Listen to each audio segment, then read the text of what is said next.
মোড়ে ইফতারের পসরা সাজিয়ে বসেছেন ব্যবসায়ীরা। এ নিয়ে আরও জানাতে টাঙ্গাইল শহর থেকে যুক্ত হচ্ছেন কাউসার আহমেদ। কাউসার, ইফতার বাজারে কেমন আয়োজন দেখছেন এবং ব্যবসায়ীরা কি বলছে?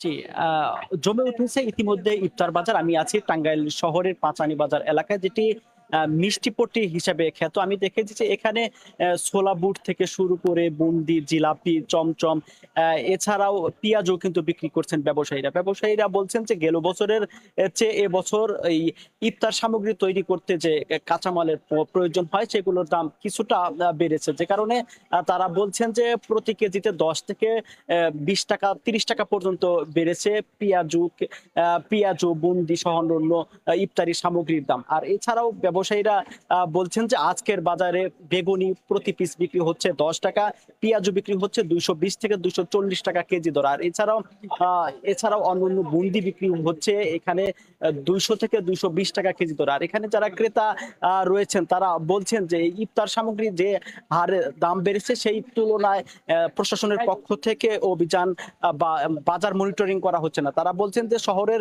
বাজারের গুলোতে মাঝে মধ্যেও মনিটরিং করা হলো, প্রত্যন্ত অঞ্চলে বিশেষ করে গ্রাম পর্যায়ে যে সমস্ত হাট বাজার রয়েছে সে সমস্ত হাট বাজারে নিয়মিত বাজার মনিটরিং করার দাবি জানিয়েছে জেলা প্রশাসন, ক্রেতারা। আর এদিকে জেলা প্রশাসনের পক্ষ থেকে বলা হচ্ছে যে নিত্য পণ্যের দাম যাতে ক্রেতাদের নাগালের মধ্যে থাকে সেজন্য তারা অভিযান চালিয়ে যাচ্ছেন। তো এই ছিল মিম আমার কাছে টাঙ্গাইল থেকে ইফতার সামগ্রী নিয়ে সর্বশেষ তথ্য। টাঙ্গাইল থেকে যুক্ত হয়েছিলেন কাউসার আহমেদ।